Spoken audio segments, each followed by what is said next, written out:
வணக்கம். நீங்கள் இணைந்து கொள்வது நியூஸ் ஃபர்ஸ்டின் இரவு 8 மணி பிரதான செய்தியுடன். உங்களுடன் இணைந்து கொண்டிருக்கும் நாம் சிசிரகுமார், கிருஷாந்த் ராஜ், கௌதமி நந்தபாலா. சக்தி டிவி குளோபல் ஊடாக மோடு இணைந்திருக்கும் சர்வதேச நேயர்கள் அனைவரையும் சந்திப்பதில் மகிழ்ச்சி. முதலில் தலைப்புச் செய்திகள். நாரந்தனை கொலை குற்றவாளிகளை நாடு கடத்தும் செயற்பாட்டினை துரிதப்படுத்துமாறு யாழ் மேல் நீதிமன்றம் உத்தரவு. சிறுபான்மை மக்களின் அபிலாஷைகள் தொடர்பில் எதிர்க்கட்சித் தலைவர் ஜெர்மனிய பாராளுமன்ற உறுப்பினர்களுடன் கலந்துரையாடல். பயங்கரவாத தடை சட்டத்தின் கீழ் கைது செய்யப்பட்ட 93 பேர் சிறைச்சாலைகளில் உள்ளதாக சிறைச்சாலைகள் ஆணையாளர் தெரிவிப்பு. நீதிமன்ற கட்டளையை பொருட்படுத்தாமல் கோட்டையில் பிக்குகள் முன்னெடுத்த எதிர்ப்பு நடவடிக்கை கலைப்பு. இலங்கை உள்ளிட்ட நாடுகளுக்கு நிலக்கண்ணி வெடியகற்றும் பணிகளுக்காக கனடா வழங்கி வரும் பங்களிப்புகள் குறித்து அந்நாட்டின் வெளிவிவகார அமைச்சர் கிறிஸ்டியா ஃப்ரீலாந்து லண்டனில் தெளிவுபடுத்தவுள்ளார். லண்டனில் இன்று நடைபெறவுள்ள சர்வதேச நிலக்கண்ணி வெடியகற்றல் தொடர்பான மாநாட்டில் கனடிய வெளிவிவகார அமைச்சர் முக்கிய உரையை நிகழ்த்தவுள்ளதாக அந்நாட்டின் அரசு தகவல் இணையதளம் செய்தி வெளியிட்டுள்ளது. இலங்கை மற்றும் கிழக்கு யுக்ரைனில் முன்னெடுக்கப்பட்டு வரும் நிலக்கண்ணி வெடிகளை அகற்றும் பணிகளுக்கு தமது நாடு வழங்கி வரும் நிதியுதவிகள் தொடர்பில் கனடிய வெளிவிவகார அமைச்சர் கிறிஸ்டியா ஃப்ரீலாந்து தெளிவுபடுத்துவார் எனவும் அந்த செய்தியில் தெரிவிக்கப்பட்டுள்ளது. இலங்கையின் வடக்கில் நிலக்கண்ணி வெடியகற்றல் செயற்பாடுகளுக்காக கனடா புதிதாக 1.9 மில்லியன் அமெரிக்க டாலர்களை ஒதுக்கியுள்ளதாகவும் சுட்டிக்காட்டப்பட்டுள்ளது. இலங்கையில் நிலக்கண்ணி வெடிகளை அகற்றும் பணிகள் முன்னெடுக்கப்படுவதன் காரணமாக யுத்தத்தினால் பாதிக்கப்பட்ட குடும்பங்களின் மீள்குடியேற்றம், வாழ்வாதாரம், விவசாயம், மீன்பிடி மற்றும் கல்வி என்பன சாத்தியமாகியுள்ளதாகவும் கனடிய அரசு தகவல் இணையதளத்தில் மேலும் குறிப்பிடப்பட்டுள்ளது. நிலக்கண்ணி வெடிகளை அகற்றும் செயற்பாடுகளை சர்வதேச ரீதியாக முன்னெடுப்பதில் கனடா முன்னோடியாக செயற்பட்டு வருவதுடன் நிலக்கண்ணி வெடிகளை தடை செய்வதற்கான ஒட்டாவா சாசனத்தில் முதலாவதாக கைச்சாத்திட்ட நாடாகவும் திகழ்கின்றமை குறிப்பிடத்தக்கது. இதேவேளை வடக்கு கிழக்கு மாகாணங்களில் தொடர்ந்தும் கண்ணிவெடி அகற்றும் செயற்பாடுகள் இடம்பெற்று வருவதாக இலங்கை ராணுவம் தெரிவிக்கின்றது. இந்த பகுதிகளில் சுமார் 42 சதுர கிலோமீட்டர்களில் கண்ணிவெடி அகற்றும் பணிகள் முன்னெடுக்கப்படுவதாகவும் ராணுவ ஊடக பேச்சாளர் பிரிகேடியர் ரோஷான் செனவிரத்ன குறிப்பிட்டுள்ளார். தமது காணிகளை விடுவிக்குமாறு வலியுறுத்தியும் காணி உறுதிகளை கோரியும் வடக்கில் தொடர் போராட்டங்கள் நடத்தப்பட்டு வருகின்றன. காணிகளை மீளப்பெறும் வரையில் போராட்டத்தை கைவிடப் போவதில்லை என போராட்டத்தில் ஈடுபட்டுள்ளவர்கள் வலியுறுத்தி வருகின்றனர்.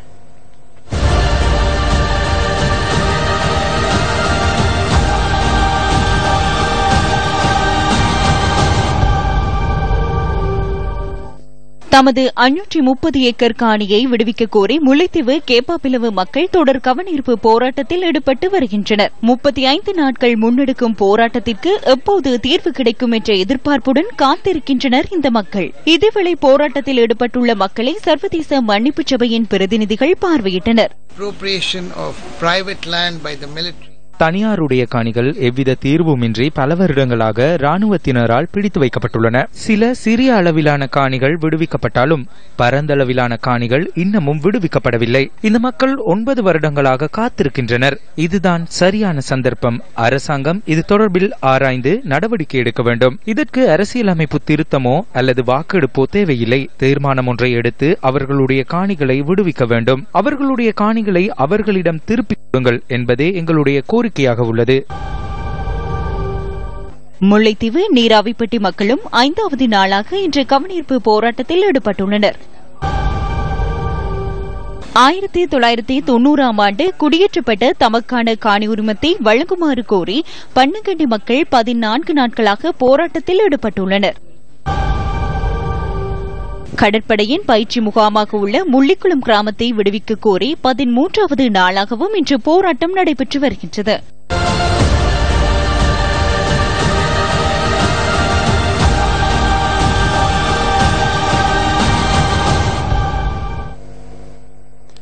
கேப்பாப்புலவு காணி விடுவிப்பு மற்றும் பில குடியிருப்பு மக்களுக்கான அடிப்படை வசதிகள் தொடர்பில் இன்று பாராளுமன்றத்தில் கேள்வி எழுப்பப்பட்டது. குடியிருப்பு மக்களுக்கான வீடமைப்பு திட்டங்கள் போன்ற அடிப்படை அத்தியாவசிய தேவைகள் விரைவாக பூர்த்தி செய்து கொடுக்கப்படுமா? மீள்குடியேற்ற மக்களுக்கு வழங்கப்படும் உரிய நிவாரணங்களை மக்களுக்கு பெற்றுக் கொடுப்பதற்கு எத்தகைய நடவடிக்கைகள் மேற்கொள்ளப்படும் என நான் கௌரவ அமைச்சரிடம் கேட்டுக் கொள்கின்றேன். கேப்பாப்பிளவு காணியை பற்றி நான் 3 நாட்களுக்கு முதல் ஒரு சிபாரசை வெளியிட்டிருக்கின்றேன். உண்மையாக இப்பொழுது 394 ஏக்கர் காணி விடுவிக்கிறதற்கு உத்தேசித்திருக்கின்றார்கள். இன்னும் ஒரு 167 ஏக்கர் காணி உடன் சேர்ந்தால் ஒரு 346 பரப்பு காணி கிடைக்கும் என்பதுதான் என்னுடைய அவகாசம். பல பிரச்சனைகள் இருக்கின்றன. அந்த பிரச்சனைகளையும் நாங்கள் தீர்ப்பதற்காக நாங்கள் முன்வந்திருக்கின்றோம். பகுதியில் தேர்தல் பிரசாரங்களில் ஈடுபட்டிருந்த தமிழ் தேசிய கூட்டமைப்பின் உறுப்பினர்கள் மீது ஈழமக்கள் ஜனநாயக கட்சியினர் தாக்குதல் மேற்கொண்ட சம்பவத்தில் மரண தண்டனை விதிக்கப்பட்டுள்ள 2 சந்தேக நபர்களை நாடு கடத்தும் நடவடிக்கையை துரிதப்படுத்துமாறு யாழ் மேல் நீதிமன்றம் உத்தரவிட்டுள்ளது. சம்பவம் தொடர்பில் ஈழமக்கள் ஜனநாயக கட்சியைச் சேர்ந்த 3 குற்றவாளிகளுக்கு கடந்த டிசம்பர் மாதம் 12ஆம் தேதி இரட்டை மரண தண்டனை விதித்து நீதிபதி மாணிக்கவாசகர் இளஞ்செழியன் உத்தரவிட்டார். மேலும் தாக்குதலின் போது காயம் ஏற்படுத்திய குற்றச்சாட்டின் கீழ் குற்றவாளிகளுக்கு 20 வருட கடூழிய சிறை தண்டனையும் யாழ் மேல் நீதிமன்ற நீதிபதி மாணிக்கவாசகர் இளஞ்செழியன் விதித்திருந்தார்.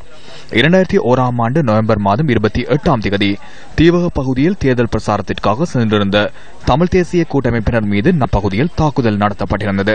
இந்த சம்பவத்தில் 2 உயிரிழந்ததுடன் 15 பேர் வரையில் காயமடைந்தனர். சம்பவம் தொடர்பாக ஊர்காவல்துறை நீதவான் நீதிமன்றத்தில் வழக்கு தொடரப்பட்டு பின்னர் யாழ் மேல் நீதிமன்றத்திற்கு அந்த வழக்கு மாற்றப்பட்டது.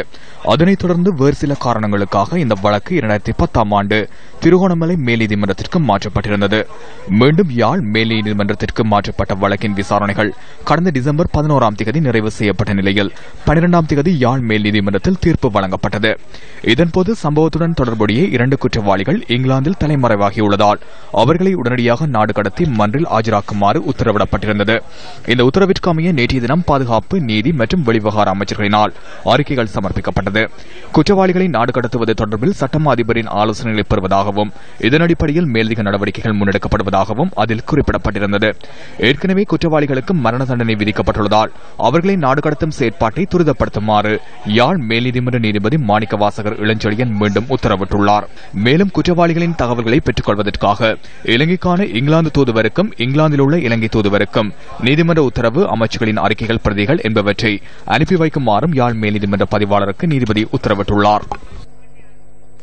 ஆட்சி மாற்றத்தின் பின்னர் தமிழ் அரசியல் கைதிகளின் பிரச்சினைக்கு விரைவில் தீர்வு கிடைக்கும் என பலரும் எதிர்பார்த்திருந்தனர். பயங்கரவாத தடைச் சட்டத்தின் கீழ் கைது செய்யப்பட்டுள்ள கைதிகளின் தற்போதைய நிலைமை தொடர்பில் நாம் இன்று ஆராய்கின்றோம். உலகளாவிய ரீதியில் உள்ள சிறைச்சாலைகளில் தடுத்து வைக்கப்பட்டிருந்த 201 தமிழ் அரசியல் கைதிகள் 2015ஆம் ஆண்டு அக்டோபர் மாதம் 12ஆம் தேதி சாகும் வரை உண்ணாவிரத போராட்டத்தை ஆரம்பித்தனர். எதிர்க்கட்சித் தலைவர் இரா சம்பந்தனின் வாக்குறுதிக்கு அமைய தமிழ் அரசியல் கைதிகளின் உண்ணாவிரத போராட்டம் 2015 அக்டோபர் 17ஆம் தேதி தற்காலிகமாக கைவிடப்பட்டது. தமக்கு வழங்கப்பட்ட வாக்குறுதி நிறைவேற்றப்படாததால் அதே வருடம் நவம்பர் மாதம் 9ஆம் தேதி மீண்டும் தமிழ் அரசியல் கைதிகள் உண்ணாவிரத போராட்டத்தை ஆரம்பித்தனர்.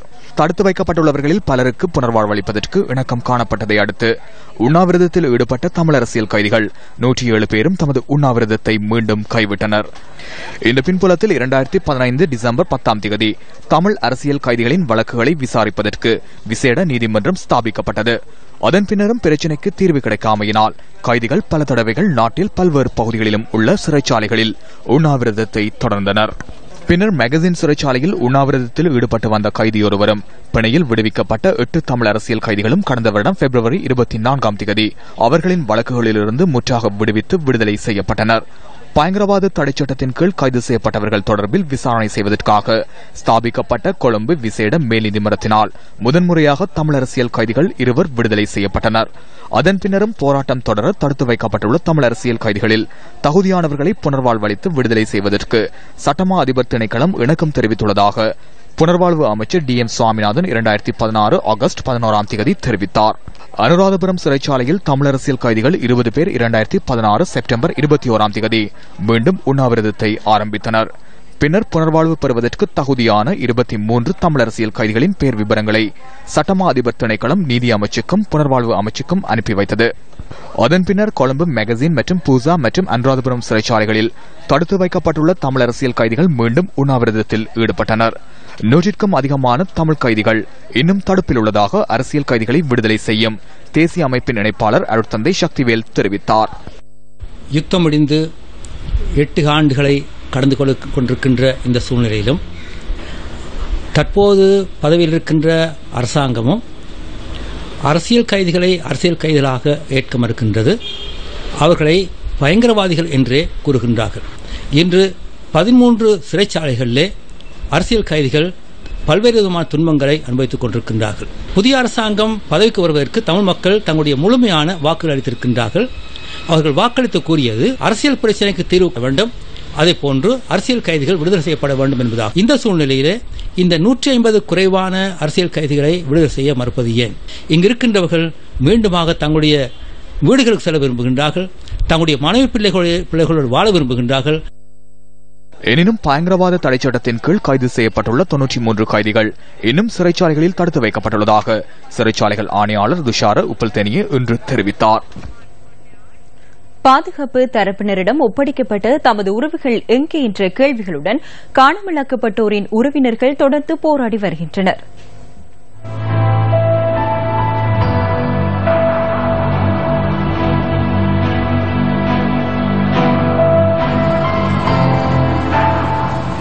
நாற்பத்தி 4வது நாளாக கிளிநொச்சியில் காணாமல் ஆக்கப்பட்டோரின் உறவினர்கள் தமது உறவுகளை மீள ஒப்படைக்குமாறு கோரி கவனஈர்ப்பு போராட்டத்தில் ஈடுபட்டு வருகின்றனர்.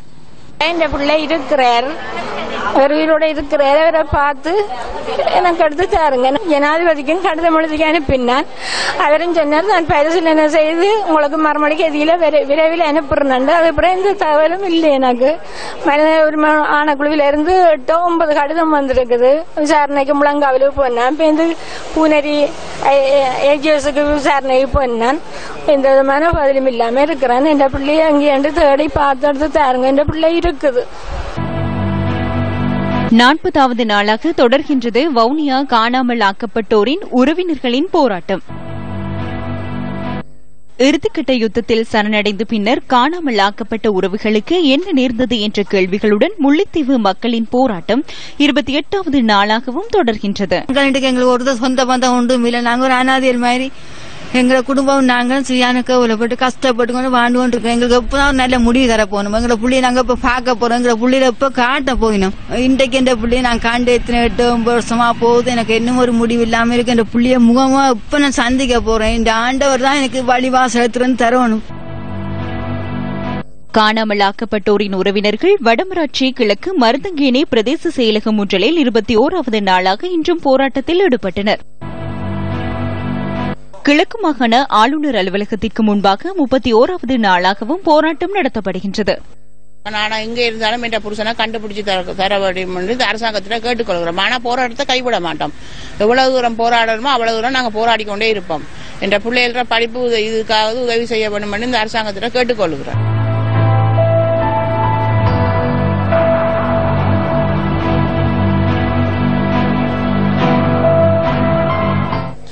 இலங்கைக்கு விஜயம் செய்துள்ள ஜெர்மன் பாராளுமன்றத்தின் தலைவருக்கும் எதிர்க்கட்சித் தலைவர் இரா சம்பந்தனுக்கும் இடையில் இன்று சந்திப்பொன்று இடம்பெற்றுள்ளது.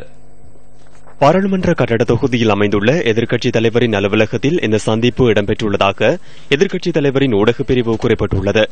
இலங்கையில் தற்போது இடம்பெற்று வரும் அரசியலமைப்பு உருவாக்கம் தொடர்பில் எதிர்க்கட்சித் தலைவர் ஜெர்மன் பாராளுமன்றத்தின் தலைவருக்கு தெளிவுபடுத்தியதுடன் சிறுபான்மை மக்களின் அபிலாஷைகளை வென்றெடுப்பதற்கு சர்வதேச சமூகத்தின் தொடர்ச்சியான பங்களிப்பின் அவசியத்தையும் வலியுறுத்தியுள்ளார். 6 அரசியல் கட்சிகளின் வருமானம் தொடர்பான தகவல்கள் தெரியவந்துள்ளன.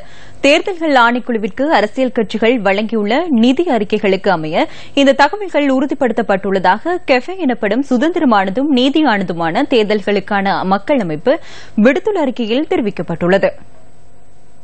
தகவல் அறியும் சட்டத்தின் கீழ் விடுக்கப்பட்ட வேண்டுகோளுக்கு அமைய 2015 ஆண்டு டிசம்பர் மாதம் 31ஆம் தேதி வரையான காலப்பகுதிக்குரிய தகவல்கள் வெளியிடப்பட்டுள்ளன. இந்த தகவல்களை அடிப்படையாக கொண்டு கெஃபே அமைப்பு விடுத்துள்ள அறிக்கைக்கு அமைய 2015ஆம் ஆண்டு டிசம்பர் 31ஆம் தேதி வரையான காலப்பகுதியில் இலங்கை தொழிலாளர் காங்கிரசின் வருமானம் 115 மில்லியன் ரூபாவாகும். இந்த காலப்பகுதியில் மக்கள் விடுதலை முன்னணி 87.1 மில்லியன் ரூபாய் வருமானத்தை பெற்றுள்ளது. மக்கள் விடுதலை முன்னணி தமது பாராளுமன்ற உறுப்பினர்களின் சம்பளம் மற்றும் வாகனங்களை விற்பனை செய்ததன் மூலம் கிடைத்த வருமானத்தை கூட விரிவாக கணக்கு அறிக்கையில் குறிப்பிட்டுள்ளதாக கெஃபே அமைப்பு தெரிவித்துள்ளது. 2015ஆம் ஆண்டு டிசம்பர் 31ஆம் தேதி வரை ஐக்கிய தேசிய கட்சி 36.3 மில்லியன் ரூபாய் வருமானத்தை ஈட்டியுள்ள அதேவேளை ஸ்ரீலங்கா சுதந்திர கட்சியின் வருமானம் 19.7 மில்லியனாக பதிவு செய்யப்பட்டுள்ளது. ஐக்கிய மக்கள் சுதந்திர கூட்டமைப்பின் 2015ஆம் ஆண்டுக்கான வருமானமாக நன்கொடையாக கிடைத்த 24 லட்சம் ரூபாய் கணக்கு அறிக்கையில் குறிப்பிடப்பட்டு செய்யப்பட்டுள்ளதாக கெஃபே அமைப்பு சுட்டிக்காட்டியுள்ளது. ஸ்ரீலங்கா முஸ்லிம் காங்கிரஸ் இந்த காலப்பகுதியில் 18 லட்சம் ரூபாய் வருமானத்தை பெற்றுள்ளது. ஜாதிக ஹெலோருமே கட்சியின் 18 லட்சம் ரூபாய் வருமானத்தில் 2,13,880 ரூபாய் கட்சித் தலைவர் சம்பிக்க ரணவக்க சம்பளத்தினூடாக வழங்கியுள்ளதாகவும் கணக்கறிக்கைகளின் மூலம் உறுதிப்படுத்தப்பட்டுள்ளதாக கெஃபே அமைப்பின் அறிக்கையில் குறிப்பிடப்பட்டுள்ளது. இலங்கையின் அரசியல் கட்சிகள் தமது நிதிநிலை அறிக்கைகளை வெளிப்படைத்தன்மையோடு தேடிச் செல்லவில்லை என்பது இந்த தகவல்களின் ஊடாக தெரிய வருவதாகவும் சுதந்திரமானதும் நீதியானதுமான தேர்தலுக்கான மக்கள் அமைப்பு தெரிவித்துள்ளது. அரசியல் செயற்பாடுகளில் நிதி தொடர்பான ஒழுக்கத்தை உறுதிப்படுத்துவது குறித்து பயனுள்ள கலந்துரையாடல்களுக்கான அவசியம் எழுந்துள்ளதாக அந்த அமைப்பு மேலும் வலியுறுத்தியுள்ளது. அம்பாறை பொத்துவில் பகுதியில் ஸ்ரீலங்கா முஸ்லிம் காங்கிரசின் கூட்டம் ஒன்றின் போது ஏற்பட்ட அமைதியின்மையை அடுத்து கைது செய்யப்பட்ட சந்தேக நபர்கள் பிணையில் விடுவிக்கப்பட்டதாக போலீசார் தெரிவித்தனர். இந்த அமைதியின்மை தொடர்பான காட்சிகள் சமூக வலைதளங்களிலும் வெளியாகியுள்ளன. கடந்த சனிக்கிழமை இரவு ஸ்ரீலங்கா முஸ்லிம் காங்கிரஸ் தலைவரும் அமைச்சருமான ரவுப் ஹக்கீம் தலைமையில் இந்த கூட்டம் நடைபெற்றது. கூட்டத்திற்கு வருகை தந்த அமைச்சர் ஆதரவாளர்களினால் வரவேற்கப்பட்டார். எவ்வாறாயினும் கூட்டத்தில் கலந்து கொண்டிருந்த ஸ்ரீலங்கா முஸ்லிம் காங்கிரசின் முக்கியஸ்தர்கள் சிலர் மேடையில் உரை நிகழ்த்துவதற்கு சிலர் எதிர்ப்பு தெரிவித்துள்ளனர். இதன்போது அங்கிருந்த ஒருவர் கல்வீச்சு நடத்தியதாக போலீசார் கூறுகின்றனர்.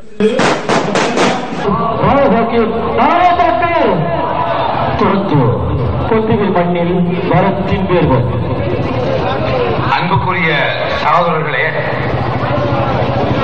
நாங்க இந்த மேடையில இருக்க போறோம். மேடையில எல்லா பேரும் பேசி முடிஞ்சது போல அழகா கல்லறியலாம்.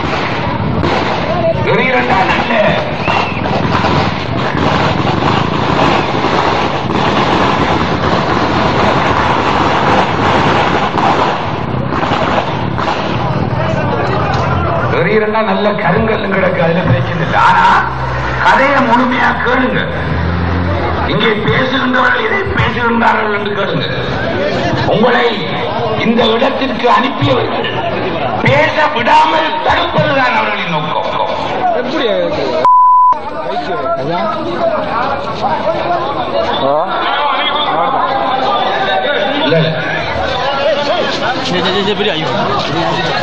எனவே பேச்சை கேளுங்கள்.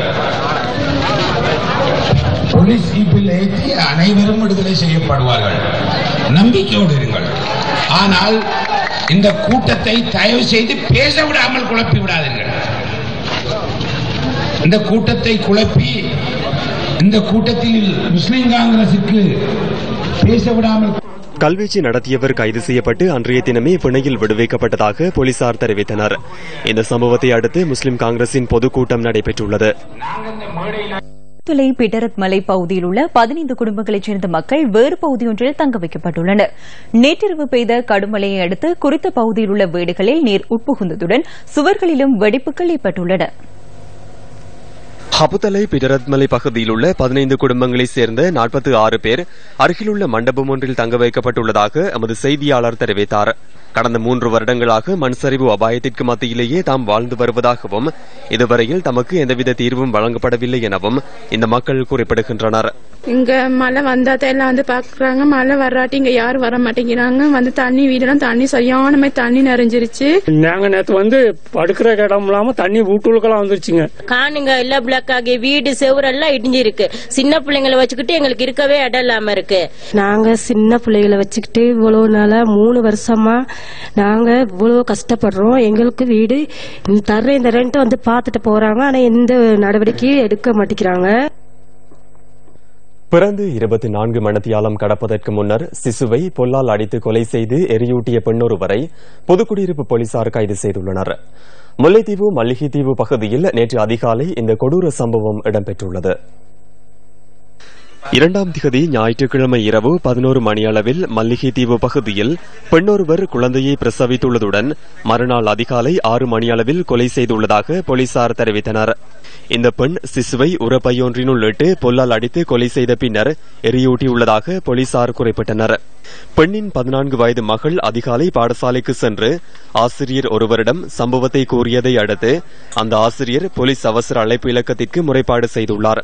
இதனையடுத்து சம்பவ இடத்திற்கு விரைந்த போலீசார் கொலை செய்யப்பட்டு எரியூட்டப்பட்ட சிசுவின் சடலத்தை மீட்டதுடன் சிசுவின் தாயின சந்தேகிக்கப்படும் 38 வயதான பெண்ணையும் கைது செய்தனர்.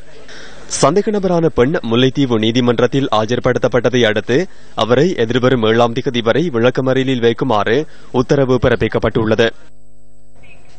கல்குடா விவகாரம் தொடர்பில் தமக்கு தெரியாது என அமைச்சர் மஹிந்த அமரவீர நேற்று தெரிவித்தமை தொடர்பில் இன்று நடைபெற்ற ஊடக சந்திப்பில் கிழக்கு மாகாண சபை உறுப்பினர் ஷிப்லி ஃபாரூக்கிடம் இன்று ஊடகவியலாளர் கேள்வி எழுப்பினார். இது ஒரு வேடிக்கையாக இருக்கின்றது. ஏனென்றால் 2017ஆம் ஆண்டுக்குரிய வரவு செலவு திட்டத்தில் இது மிக தெளிவாக இதற்கு வரி விலக்கு கொடுக்கப்படுவதாக உறுதிப்படுத்தப்பட்டிருக்கின்ற ஒரு விடயம். தாங்கள் அமைத்திருக்கின்ற இந்த கூட்டு அரசாங்கத்துக்குள் என்ன பரஸ்பரம் என்ன நடைபெறுகின்றது என்பதை அறிந்து கொள்ளுகின்ற ஒரு வாய்ப்பை கூட, அந்த தகவல் அறிகின்ற ஒரு விடயம் கூட அந்த அமைச்சர்களுக்குள், அதே போன்று பாராளுமன்ற உறுப்பினருக்குள், பிரதி அமைச்சர்கள் என்கின்ற அவர்களுக்குள் இல்லை என்று ஒரு அமைச்சர் சொல்லுகின்ற விடயங்களை பார்க்கின்ற பொழுது மக்கள் இது சம்பந்தமாக எவ்வளவு தூரம் அறிந்திருப்பார்கள் என்பது எங்களுக்கு கேள்விக்குறியாக மாறியிருக்கின்றது. அனைத்து பல்கலைக்கழக பிக்கு மாணவர் ஒன்றியத்தின் எதிர்ப்பு பேரணியை கலைப்பதற்கு போலீசார் இன்று நீர்த்தாரை மற்றும் கண்ணீர் புகை பிரயோகம் மேற்கொண்டனர். நீதிமன்ற கட்டளையை பொருட்படுத்தாது கொழும்பு கோட்டை லோட்டஸ் வீதி வழியாக ஜனாதிபதி செயலகம் நோக்கி பேரணியை முன்னெடுக்க பிக்குகள் முயன்ற போதே போலீசார் அதனை கலைப்பதற்கு நடவடிக்கை எடுத்தனர்.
பின்னர் செரமிக் சந்தியில் கூடியவர்கள் மீண்டும் எதிர்ப்பு நடவடிக்கையில் ஈடுபட்டனர்.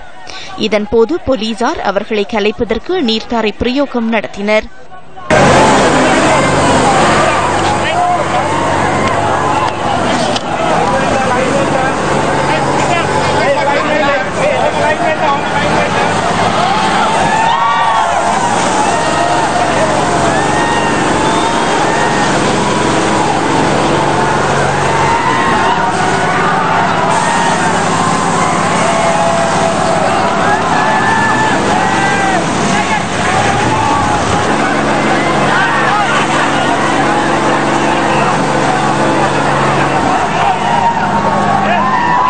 அங்கிருந்து கோட்டை ரயில் நிலையம் முன்பாக பிக்கு மாணவர்கள் ஒன்று கூடிய போது அவர்களை அங்கிருந்து கலைப்பதற்கு மீண்டும் நடவடிக்கை எடுக்கப்பட்டது.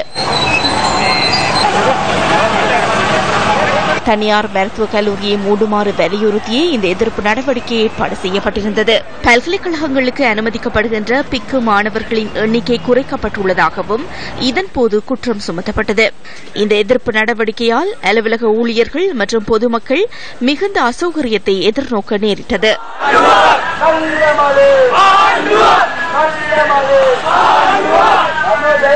காவி உடை தரித்து இவ்வாறு செயற்படுபவர்கள் மதிப்புக்குரிய மத தலைவர்களா? காவி உடை தரித்து செயற்படுகின்ற ஆசாமிகளை அடையாளம் கண்டு அவர்களுக்கு தண்டனை வழங்க வேண்டியது அவசியமல்லவா?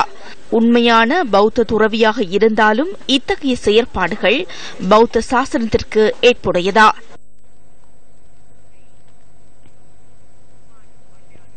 இன்ஃபுளுவன்சா வைரஸ் துரிதமாக பரவியதை அடுத்து மூடப்பட்ட பேராதனை பல்கலைக்கழக வளாகத்தில் இருந்து மாணவர்கள் வெளியேற்றப்பட்டுள்ளனர். இலங்கை மற்றும் பங்களாதேஷ் அணிகளுக்கு இடையிலான முதலாவது சர்வதேச 2020 கிரிக்கெட் போட்டி மழை காரணமாக தடைப்பட்டுள்ளது. போட்டியில் நாணய சுழற்சியில் வெற்றி பெற்ற பங்களாதேஷ் அணித் தலைவர் மஷ்ரபி மோஸ்டாசா களத்தரப்பில் ஈடுபட தீர்மானித்த நிலையில் மழை குறுக்கிட்டது. கொழும்பு ஆர் பிரேமதாச மைதானத்தில் இலங்கை மற்றும் பங்களாதேஷ் அணிகள் விளையாடும் முதல் சர்வதேச இத்துடன் நியூஸ் ஃபர்ஸ்டின் இரவு 8 மணி பிரதான செய்தியை நிறைவு பெறுகின்றது. நமது அடுத்த பிரதான செய்திகளை இரவு 10:45 எதிர்பாருங்கள். வணக்கம்.